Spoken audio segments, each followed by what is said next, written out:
Welcome back, students. We are now down to the part 7 of this topic, the topic 2 of GE 122, Geodetic Surveying. So we are going to tackle in this part is all about classification and standards of accuracy specifications for horizontal control surveys in the Philippines. So first, let us recall the classification of land surveys in DAO 2007-29. For classification, we have control surveys, cadastral surveys, isolated surveys, mineral land surveys, and lastly is the forest lands and natural parks or protected areas delimitation surveys. But in this part of topic 2, we are going to focus more on the control surveys classification of land surveys. So when we say control surveys, let us recall that it is a surveys that conducted to determine the horizontal and vertical positions of the points which will form part of a geodetic network or project controls over an area which will subsequently become the basis in determining the rectangular coordinates of an area. So basically, ako naman nag-discuss in the topic 1 that si control surveys, ang output ano niya is ang mga geodetic control networks and points which will be the basis for determining the coordinates of the specific area. And we have also classes for control surveys. We have two. First is the geodetic control surveys, and second is the project control surveys. So let us recall what is project control surveys. So project control surveys is a surveys conducted to establish the position of points of reference for projects with limited geographic coverage, such as a municipality-wide, a large tract of isolated tract of land, a group settlement, a barangay, and group of municipalities. So project control surveys covers the primary control, or that is equivalent to third order accuracy, and another one is for secondary control, which is also equal to fourth order accuracy, and a tertiary control. So again, si project control is ang limited lang siya, limited geographic coverage lang ang iyahang ma-cover, such as this one, kaning mga example. Another type of control surveys is the geodetic control surveys. So let us recall what is geodetic control surveys. So si geodetic control surveys is a surveys conducted covering extensive area which take into account the curvature and the geoid spheroidal shape of the earth at sea level for the purpose of establishing the basic network for control points covering the first and second order controls. So unlike sa project control, si geodetic control is mo ni siya ang kanang pang dagko na jud na area, where ang kabalo naman jud ta na we are studying geodetic engineering, so we are taking into account the curvature and refraction of the line of sight sa isa ka area, since we all know nga ang earth is a round or na ay curvature. So ang geodetic control surveys covering the first and second controls surveys, while the project control surveys covering the third and fourth control surveys. So this is dubbed, or geodetic control surveys is also dubbed as geodetic surveys. So let's go now for the survey accuracies. For control surveys and under the geodetic control, these are the accuracies in geodetic control. So here we have first order accuracy, second order accuracy, third order accuracy, and fourth order accuracy. So now the relative error, first order we have 1:100,000, second order is 1:50,000, third order is 1:200,000, and fourth order is 1:10,000. Na siya linear error na for first order 1 cm per kilometer, second order 2 cm per kilometer, third order is 5 cm per kilometer, and for fourth order is 10 cm per kilometer. And we have also nominal space for first order is 50 kilometers. So mo niyang mura siya og buffer, nga pwede siya nga dapat by 50 kilometers na ang pwede niya nga nominal space. And for second order is 25 kilometers. And we have also vertical accuracy for first order, we have 4.8 millimeter multiplied by the square root of distance. So, nasa 4.8 times the square root of distance. So, naka-millimeter na siya, no? Naka-millimeter. And also, sa second order is 8.4 times the square root of distance. And lastly, for third order is 12 millimeter times the square root of distance. So, yung ang pag-calculate sa iyang vertical accuracy. In terms of the survey accuracies for project control, we have a matrix here, no? So, base ra po ni siya sa DAO 2007-29. So, for control surveys, we have primary control, na gitawag, dapat tayo secondary control, and tertiary control. No? As per the order of accuracy, based on the geodetic control, so primary control is equivalent to the third order accuracy, and secondary control is equivalent to accuracy of fourth order accuracy. No? And for project control, na siya limitation sa area, no? Nga pwede nimo siya i-establish or i-execute ang survey. So for primary control, ang area nga dapat nga imong i-establish na control is over 15,000 hectares or sobra sa 15,000 hectares. So mo na siya ang primary control. And for secondary control is ang ihalang area is 1,500 until 15,000 hectares rather. And for tertiary is dapat less than 1,500 hectares, no? For relative error, no, the same lang ni siya for geodetic control na establishment kay since si primary control is equal lang siya or equivalent lang siya ni third order, and si secondary control is equivalent lang siya ni fourth order. So ang iyang relative error is 1:20,000 for primary control and 1:10,000 for secondary control, and for tertiary is 1:5,000. So linear error, so si primary control equivalent to third order which is 5 cm per kilometer, and for secondary control we have 10 cm per kilometer which is equal to fourth order, and for tertiary control we have 20 cm per kilometer. And for vertical accuracy, so tama naman to sa third order nga na ay vertical accuracy which is equal to 12 mm multiplied by the square root of distance. So since kay equal man siya sa third order ug ang primary control, so mao pud ni ang vertical accuracy ni primary control. So for standard accuracy of traverse, no, under the project control, we have here the specifications, no. So first is ang spacing of stations in traverse, no. For primary, secondary, and tertiary. So for primary, ang spacing of stations in traverse is between 100 meters to 1,000 meters. And for secondary, we have 100 meter to 500 meters for the spacing of stations. Sabat na yung spacing class is ang kalayuon nila, no? Kalayuon sa between two stations. And for tertiary is as required. Depende siya. And for traversing, in terms of traversing, the area to be controlled, no, in hectares.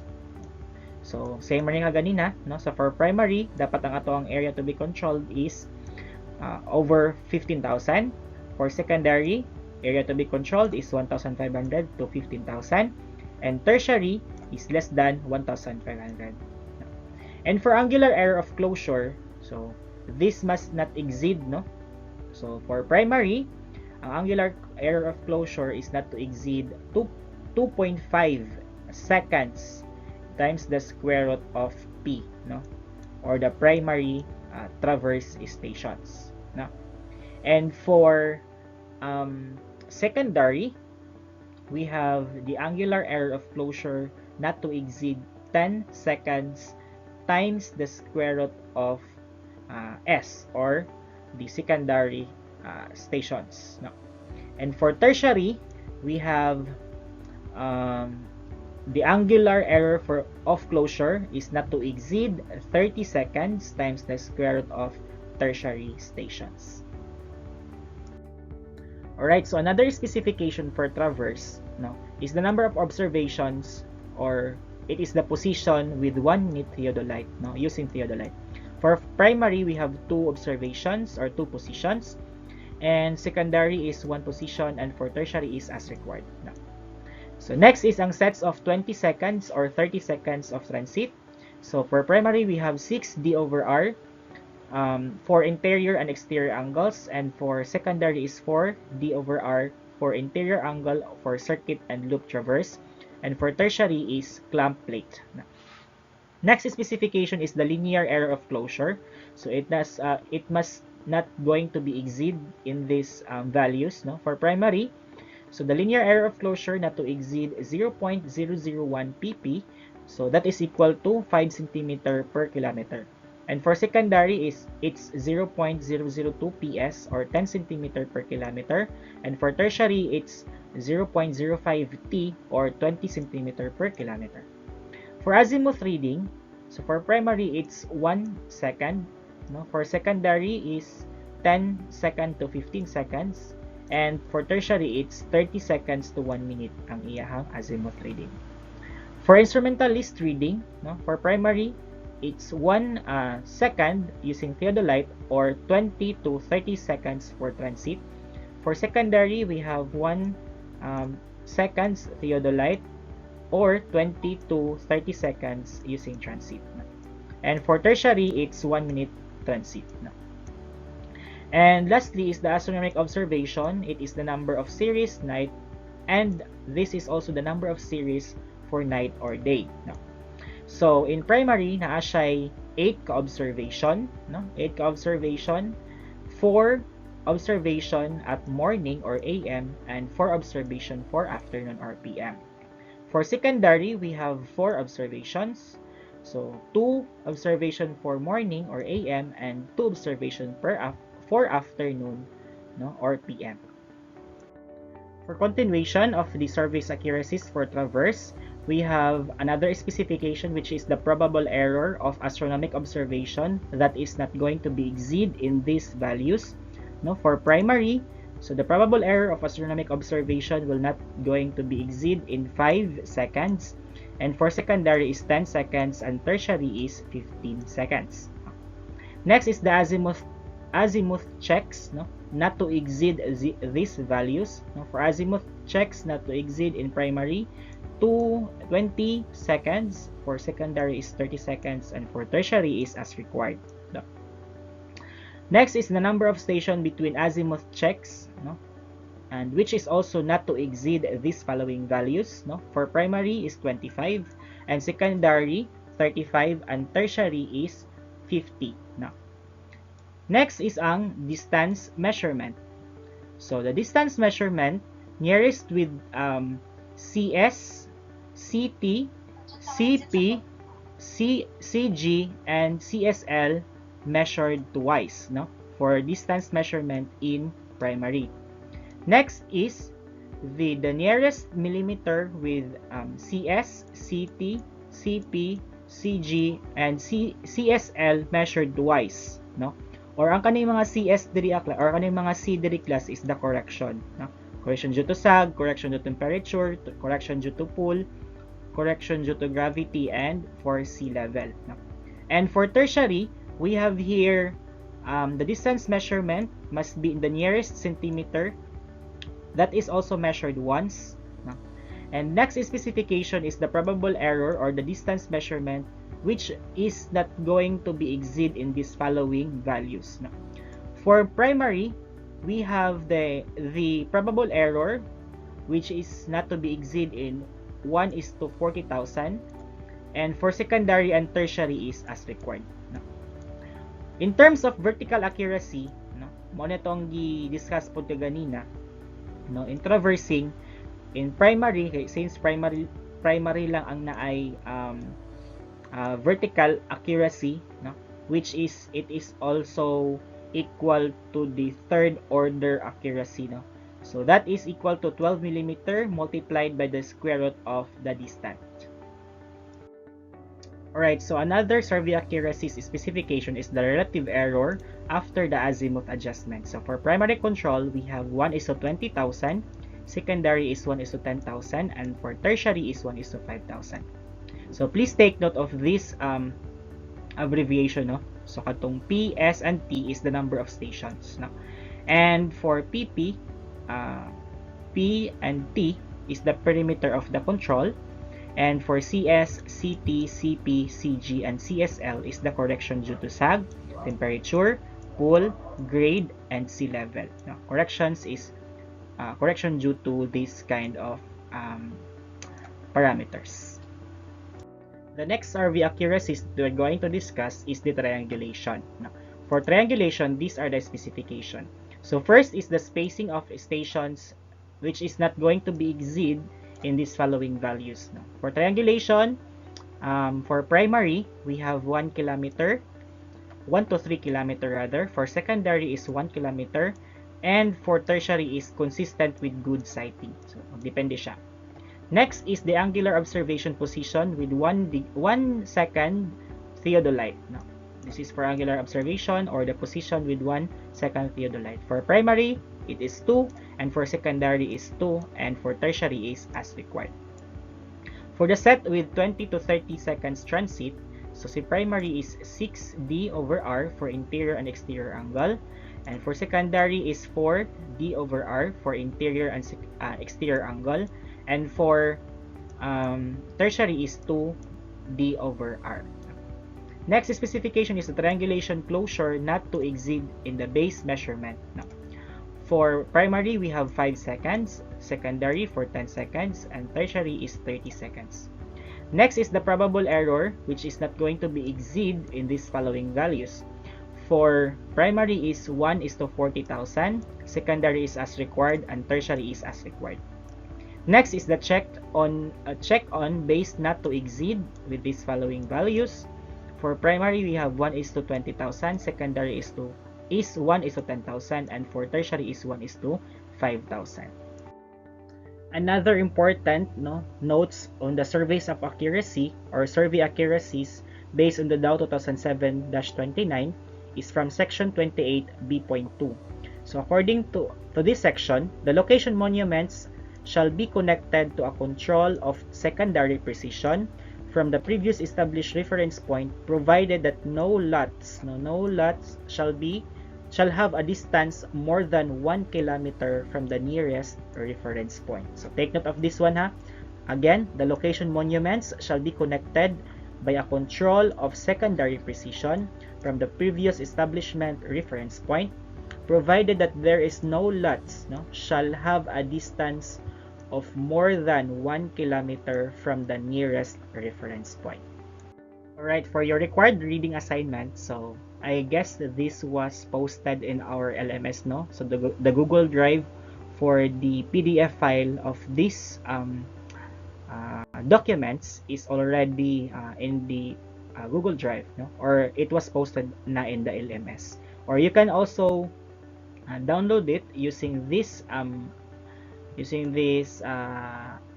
website, no? Kani sila, and where you can find the Dow 2007-29 and for DMC 2010-13. No? So kani pod nga website ang iyahang kung asa po ninyo ma-download ang kani nga file. For the reference of this topic, the topic 2, and also for the further readings, you can have the PDF file of these references or the ebooks, and also for the downloadables na naadiri gi-attach po ang iyang website kung asa ninyo pwede siya makuha, no? So kamo nay bahala kung gusto pa ninyo mo deep into this topic. So kay di man nato siya kaya ma-discuss within this course, no? So kamo na bahala magbasa, no, for your further learnings. Alright, so that concludes our topic 2 for GE 122 Geodetic Surveying. And for any questions and clarifications regarding this topic, so you can freely message me through Facebook page, and also you can chat me via email, or you can chat me via LMS, no, to be answered, no, ang inyong mga questions regarding this topic, or pag naamoy wala na sabtan or wala kayo na klaro. So again, you can freely ask me through our Facebook page. So just drop in your questions, or kung maulo mo dito, so you can ask me through private message in LMS and also in the email, no, which is attached in the Facebook page. Again and again, so pasensya kayo kung dili na ko mabasa ang inyong message through my personal account, kay dili na ko siya usually gina-cater kung personal account na ang inyong contact sa ako, labi nag-delete ta friends na sa Facebook. So for safety purposes, kung nga para ma-answer gud ang inyong questions, so direct na lang gid mo sa FB page, dito na lang mo mag-message kay from time to time ga monitor ko sa Facebook, no, sa Facebook page kay those kato gibuhat na ko to siyang Facebook page to answer all your concerns, labi na sa mga dili na ko friends sa Facebook. So again, keep safe everyone and have a good day.